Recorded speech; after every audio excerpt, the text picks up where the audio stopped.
I danced provocatively with my ex at brother's wedding. His response shocked me. You know how we always think certain things only happen to other people, never to us? But then life proves us wrong in the most brutal way. I never imagined I'd be sharing the most embarrassing story of my life online for a bunch of strangers to read and comment on. Yet here we are. Hello, Reddit. I can't reveal my identity, but I'm about to share the biggest mistake of my life with all of you. I danced provocatively with my ex at his brother's wedding, and I had done it purposely because I wanted him to see me. I wanted him to realize that I'm still sexy and that I could get any guy I wanted. Everything I did that day was to show him just how little he appreciated me. From my sexy dress with the slit right up to my mid-thigh on both sides, to my smoky eye makeup, to my red lipstick to match my red dress, and even the impossible high heels I wore. I wanted him to know how desirable I still was to other men. But the response I got wasn't at all what I expected or wanted. At all. Steve had done nothing but watched me dance and dip with my ex who was his cousin, and he did nothing. He just smiled and had instead sipped his drink and literally ignored me, even though I could see people wondering if we weren't together anymore. Steve had instead stood up and asked Meredith to dance with him, and the ever-interested Meredith had eagerly agreed instantly.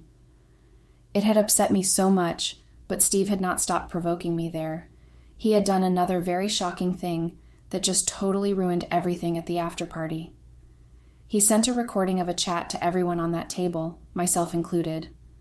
All my friends who were also his friends all saw that chat. The chat between Dylan, my ex, and it wasn't some ordinary chat, though. I had not known that Steve had found out about Dylan and he didn't make it obvious. Although I'm sure if I was looking in the right places, I would have known and would have surely been able to tell, particularly after the past 1 week. When Steve had just suddenly stopped doing the things he would do, stopped texting me while he's at work, stopped informing me about his schedules, and even stopped coming home at all. Feeling upset from being abandoned, I decided to make him pay for his actions, but I didn't know I was only digging myself a deeper grave with my actions. The chat that Steve had sent to our friends had happened only a week ago between Dylan and I when I was so bored. Steve was busy with work even though he was at home. He was on his computer all day and paid no attention to me. So I texted Dylan and he had responded immediately, and we just started talking, and before long, the conversation just switched. Dylan was the guy I dated long before I met Steve at all, and I met him in school. We had dated for a year and a half before Dylan ended things with me, and he was seeing my friend then, and when I found out, he ended things with me, even though we had been together longer than he had with my friend. Eventually, he also did the same thing with her, and broke her heart too. I was really angry then, and bitter, and I didn't understand why he ended things with me just like that. My only way of coping had been becoming a junkie, and I tried only once to soothe my anger, but then it became a regular thing until I became addicted to it. My parents found out and forced me to go to a rehabilitation center, and it was after my period at the center that I started a part-time job at a cafe. It wasn't like I wanted to. It was just to prove to my parents that I was now accountable and responsible too. It was while working at the cafe that I met Steve. Steve was apparently a regular customer at the cafe because it was closer to his office, and he was the first customer I attended to when I started working there. Because I was quite clumsy, I did a rubbish job at making his coffee, but Steve had not complained or tried to report me to the manager as other customers tried to do. I liked him ever since and was always giving him a discount. Our little conversations became something I looked forward to every day, and his little teasing compliments of how my coffee was getting better by the day, or how I looked pretty, even though I wore the same cafe uniform. When Steve had eventually asked me out on a date, things had gotten real solid between us, and within a month of being together, I moved in with Steve and quit my job at the cafe. My parents also approved of my choice because Steve had a stable job and had marriage in mind, and honestly, things between us were good. I had no reason at all to cheat on Steve. It was just something that happened by chance, and after that, I couldn't even change the outcome. I never knew that Dylan was Steve's cousin, and I couldn't have guessed because of how different they were and still are.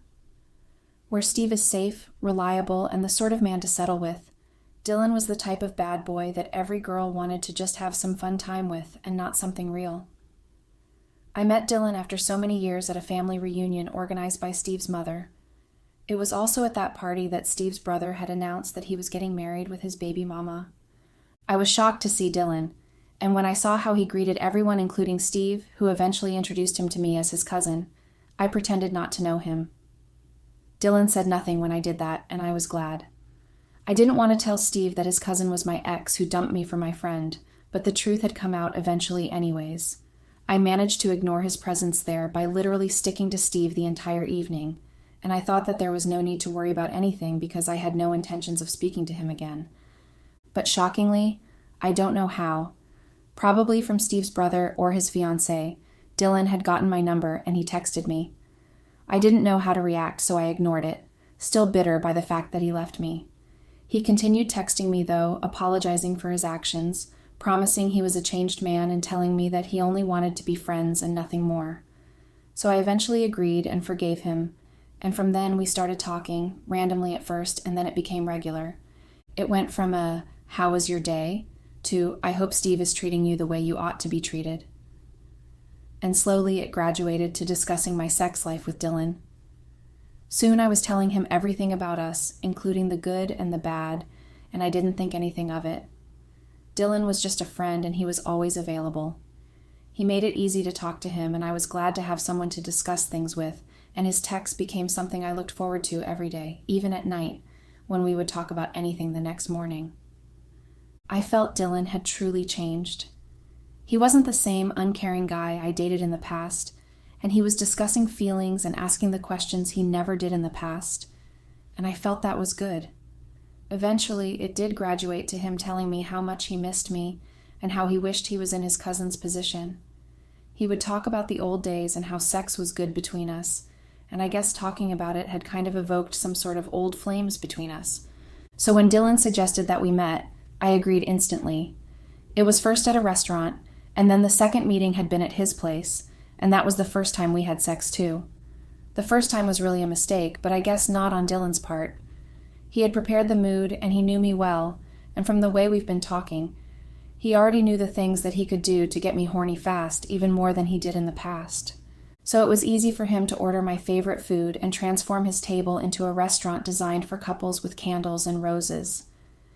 After that, he begged me to watch a movie with him, even though I was supposed to leave after dinner, and Steve wasn't home because of a business trip that took place outside the town. I knew he wasn't going to be back until the next day, because he hated traveling late in the evening or at night, so I thought I could just stay for the movie. Of course, it was my favorite movie, which I had already told him before during our conversations, and midway through the movie, Dylan, who had been sitting at the other end of the couch, had ended up right beside me. He was stroking my hair, and then my face, and soon we were in each other's faces, kissing like we never stopped before. It felt right at that moment, and before long, Dylan was reaching for my zippers behind my short dress, and I was reaching for his at his mid-waist. No one thought of protection, and we were too involved in everything to care about it until we were done. When I remembered that we hadn't used any protection and I was ovulating, I rushed out of his house and went to the nearest pharmacy I could get to get a pill. I sort of felt guilty when I eventually got home and checked my phone to realize that Steve had called and texted me repeatedly. Eventually, assuming I was already in bed, he sent me a goodnight text, and I was determined after that not to let what happened between Dylan and I happen again, because no matter how good the sex was, I still loved Steve and not him, and it was too dangerous. Steve never forgot things like that because he knew how skeptical I was about kids, and he was always careful for me, even when I forgot myself. We always had sex with protection, and when we didn't, Steve was helping me get pills the next morning. I even had a birth control pill, but I was exhausted the week before and hadn't gotten a new one. Dylan texted me several times apologizing for what happened and promising it wouldn't happen again, and I accepted his apology and we continued being friends. Although for some weird reasons, I never told Steve about my new friendship with his cousin. Maybe it was the fact that I knew instinctively that something like that might happen between us, or perhaps it was when I had tried to mention Dylan in our discussion one day, and Steve's mood had changed. He had told me that his cousin was irresponsible and the whole family was always on edge because of his unruly behavior. But then I never had learnt my lessons in the past until I got a bitter experience about it. Because what happened between Dylan and I happened again, even though he had promised and I had sworn it would never happen again. Dylan had invited me to his place again, and I went, thinking I could easily resist him because I already knew all of his tactics. But I found myself being the one reaching for Dylan immediately. I got to his place and kissed him, throwing whatever promises I made to myself out the window. Dylan hadn't objected since I initiated it this time. He only simply wrapped my legs around his waist and took me into his bedroom. I was sexually attracted to Dylan, and I guess I knew that something like that was eventually still going to happen, but I kept denying it until I saw Dylan open the door with his boxers hanging dangerously low on his waist. After that, we fell into a routine of having sex, and I felt that it was normal. I knew I was going to eventually end things with him, and I felt that was good because this time, I was going to be the one to dump him, and I really did, days before Steve's brother's wedding. I did dump him, but the weeks before that were filled with filling my day with Dylan and sex with him. When we couldn't meet, especially when Steve was home, we texted dirty, real dirty, and it was always a struggle to maintain a straight face with Steve right beside me, after lying that I'm only on the phone with my friends. I don't know how Steve must have known about us and suspected us enough to check my phone for evidence, and I guess I made that kind of easy because I never changed my password. It was a careless action, but I thought I was safe since Steve never went through my phone for the whole of the 3 years we've been together. My password was a combination of our birthdays, and he knew that, because I told him, and he had also used the same password. And Steve, even though he knew my passwords, he never checked my phone before, not even once. So I guess I thought the same was going to happen this time again until it hadn't. Maybe it was that day Steve had gotten upset with me when he discovered the shocking truth that Dylan was my ex. We had a night out with our friends that evening to catch up and have fun. Emma, my friend who knew Dylan from the time we dated because we went to the same school, had seen a picture of him with Steve's family. The one we took on the day we went for the family reunion to keep the memory as Steve's mother insisted. I was showing her the pictures while trying to tell her about Steve's brother's wedding and show her the bride when she saw Dylan, and had asked in a not-so-subtle way what my ex was doing in a family picture with Steve's family. The table went silent, even though everyone was chattering excitedly initially, probably because of Steve's face, which had become really stoic. He excused himself almost immediately and left, and I ran after him to explain and apologize for not telling him about that very important piece of information. But Steve drove off, leaving me to get a cab to get home. I apologized for keeping it away from him, but Steve was so angry, especially because it was Dylan of all people, and I hadn't thought he was entitled to such information. I ended up apologizing all evening and promising him that there was nothing between us, and I haven't even spoken to him in a long time. Eventually, Steve believed me and forgave me. Well, I thought he did. Maybe he really didn't. Maybe he didn't trust me enough and had checked my phone for the evidence he needed to support his claims, even though at that moment, I had not known that he had guessed what was going on between Dylan and I. Maybe it was that day when we had gone for dance rehearsals for the wedding. The bride wanted a perfect wedding, and that included orchestrated dancing, so we had all been told to come for the rehearsal. And of course, Dylan was also there. I focused all day on trying to show Steve that there was nothing between Dylan and I. And it was particularly stressing because I was so stiff and trying to focus on one direction so I could avoid Dylan's eyes or anything that would make our relationship weird or suspicious. Dylan hadn't made that particular quest easy, though, especially when he had followed me into the bathroom when I excused myself. He followed me right in and had managed to convince me to have quick sex with him.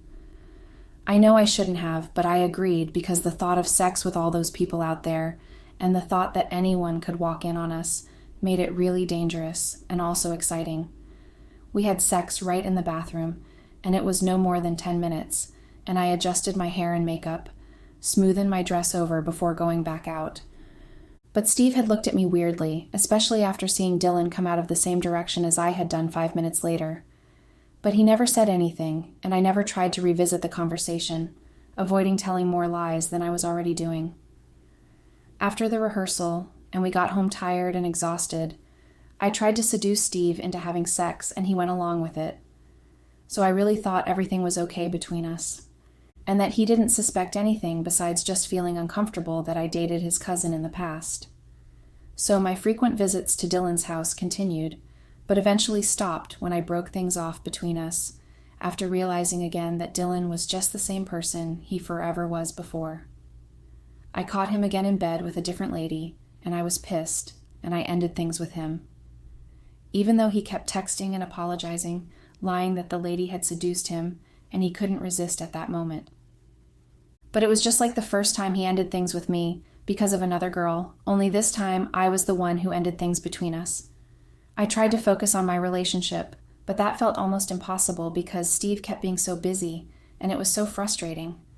He even stopped having sex with me completely, and even when I tried to seduce him in my favorite red lingerie that he usually loved on me, Steve had ignored me completely. He focused on his computer rather than what was in front of him and left me standing there awkwardly. I was angry and bored because all my friends were suddenly too busy to hang out. They had excuses, although really valid, but not at that point when I needed to get out of the house and have some fun.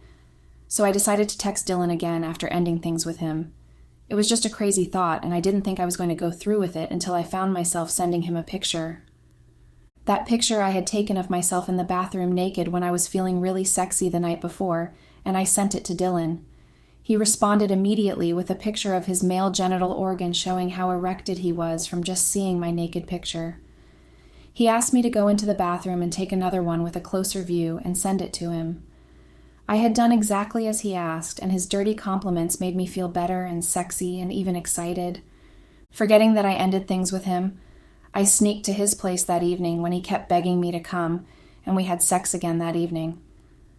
But I told him after the whole thing that we still didn't have anything between us anymore, and I left.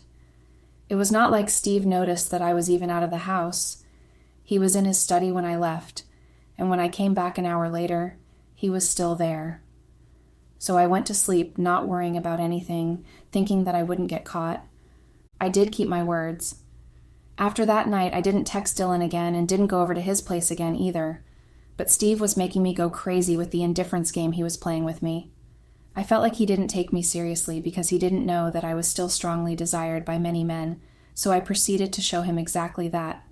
When I went shopping, I got that red dress with slits to my mid-thighs, and I got matching heels with it. I even bought sexy lingerie to wear with the intention that after showing Steve what I wanted him to see, he would become jealous and actually beg me for sex that night.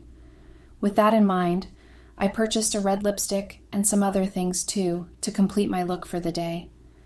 I purposely didn't leave with Steve, even though I was supposed to arrive at the wedding with him.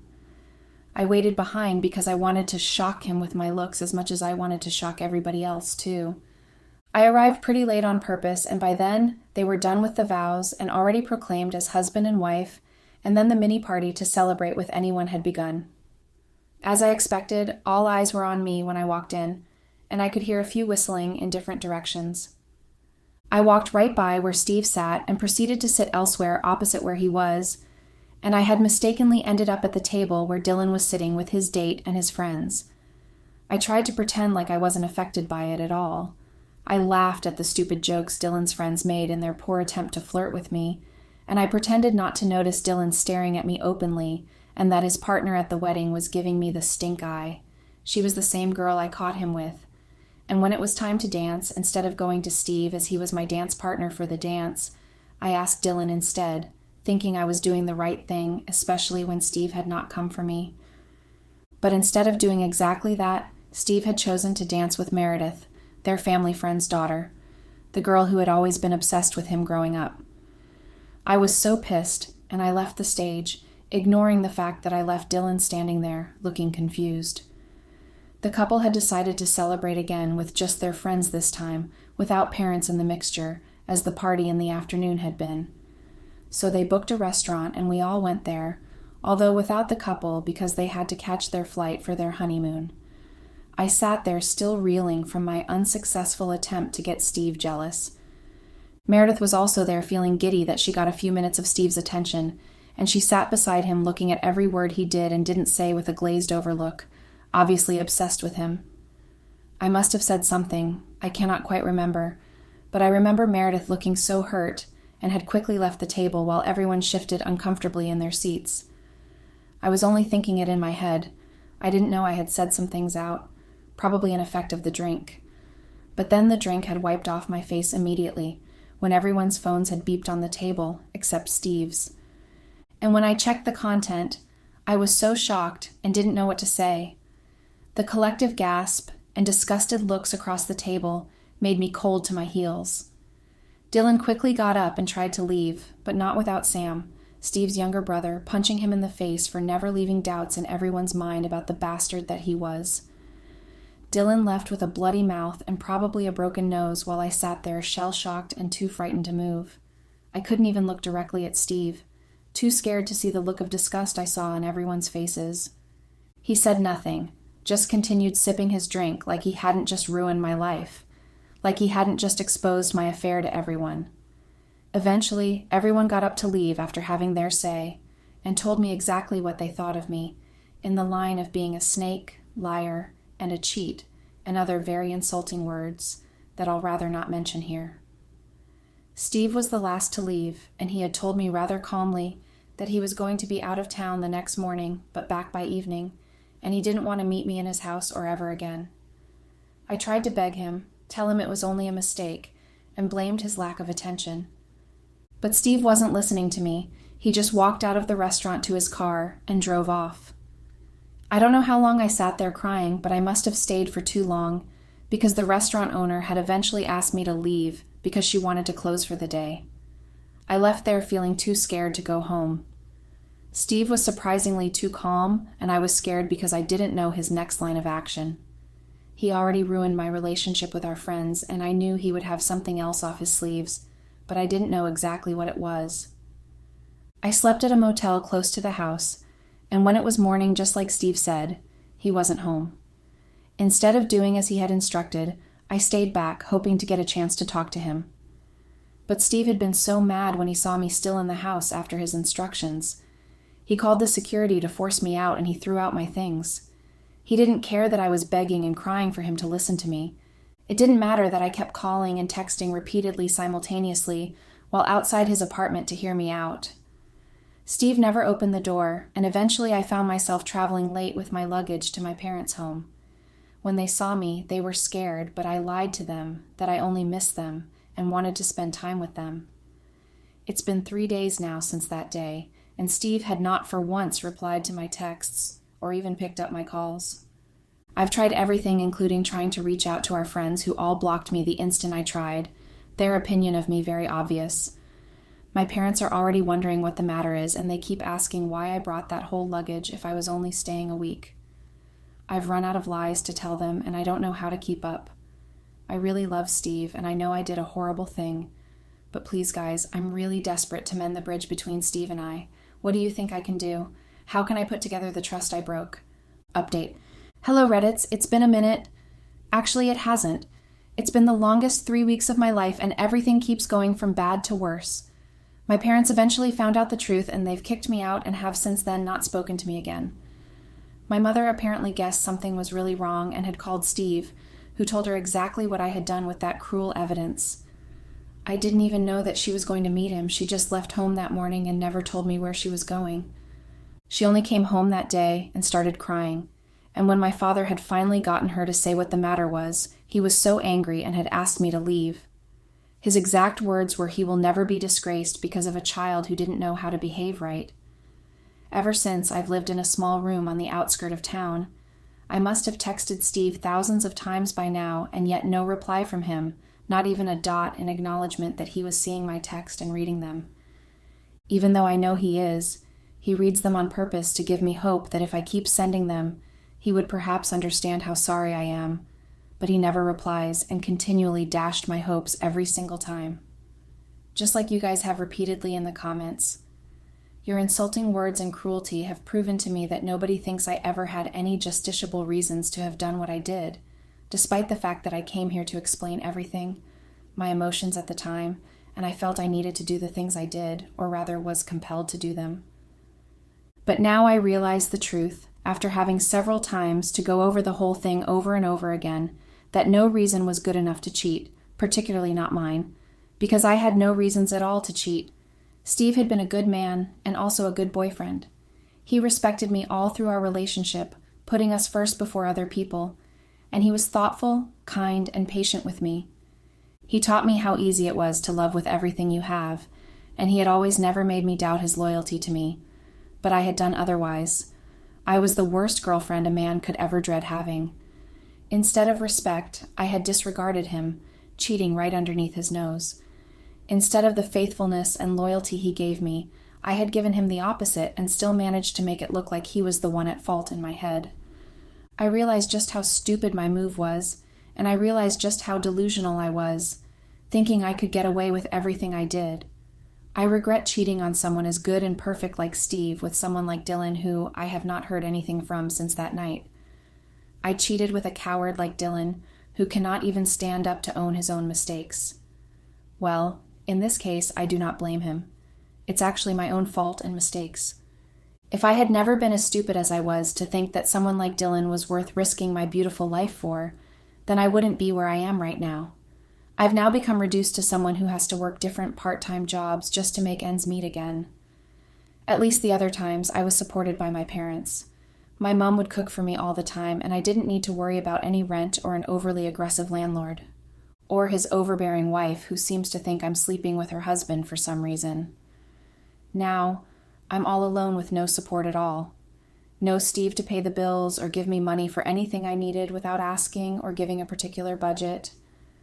I now have to split all the money I make, and between the weekly rent and getting food and paying some other bills like the electricity bill, water bill, and others, I have practically nothing left to save up. I've now been reduced to nobody because of a decision that I should have never made in the first place, and it hurts so badly thinking of it. I keep imagining how Steve must have felt going through my phone and seeing my chat with his cousin, whom I had sworn I didn't have anything to do with again.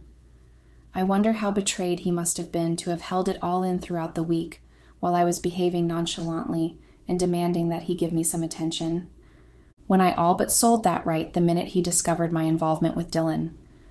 The more I think of it, the more I realize how insane I just was to have thought I could get away with the horrible things I did. Dylan was never and will never be half the man that Steve is, and I just ended up ruining everything with Steve. I feel so angry at myself for everything I did and so ashamed. Update. Hello, Reddits. I saw Steve again after so many months had passed. He had come into the cafe I work in just like the first time we met, but this time things are really, really different. He came in with Meredith, and I could tell there was something between them now. Meredith had her hand around his hands, and they walked in smiling at each other. When Meredith saw me, her mood changed, and her smile sagged, but Steve had removed her hand from his and instead put it around her waist, as if communicating to her that seeing me made no meaning or had no effect on their relationship, and Meredith's smile was back on as she ordered her coffee and his with hers. Steve said nothing, just stayed on his phone until their coffee was ready to go. The engagement ring on her finger that she kept flashing my way did nothing to help me as I prepared their orders. My hand shook so much that I almost spilled hot coffee on myself, but Steve paid no attention to me. All of his attention was on his phone and on Meredith, who kept chatting to him, and he smiled in response to whatever she was saying. I couldn't bear it after they left, so I asked for a day off and just went to my almost empty apartment and cried my eyes out. All I could think of was that it should have been me. I should have been the one in Steve's hand with him holding me possessively to his side while we ordered a drink together. I should have been the one with the engagement ring on my finger, not her. I should be the one Meredith was envying and not the other way round. I should have, but I never will be. Not now, not ever. Because I lost that chance the day I made that single stupid decision to sleep with Dylan and continue that way until things exploded. I haven't been able to sleep well since seeing Meredith and Steve together. Not that I have before since the night that Steve had revealed my secret, but this time more worse. My eye bags are sagging so much. I've been fired from 2 different part-time jobs because they were scared I'll end up dying on the job, and they didn't want that on their reputation. It feels so horrible having to live like that with no hope for the future. I knew that someday Steve would get over me, and I expected it, but seeing him and Meredith, the girl who had always longed for my position beside Steve, had just done something to my heart and brain that will never leave and will continually haunt me. I'm still a loner with no one to talk to, including here on this app, because even when I express my deepest and saddest regrets, I end up getting insulted for feeling that way when I was the one who shot myself in the foot in the first place. I regret things badly, and I know that I could have done things differently. I wish I had known the end from the beginning, so perhaps I would not have ended up regretting and wishing for something that I could never have again. This is my last post here, guys, and I sure hope that you guys, regardless of what you think of me, learned something from my miserable life. And if you learned nothing, know that you will probably end up walking down this path if you think yourself too wise and too important to be discarded just like I have. Thanks and goodbye.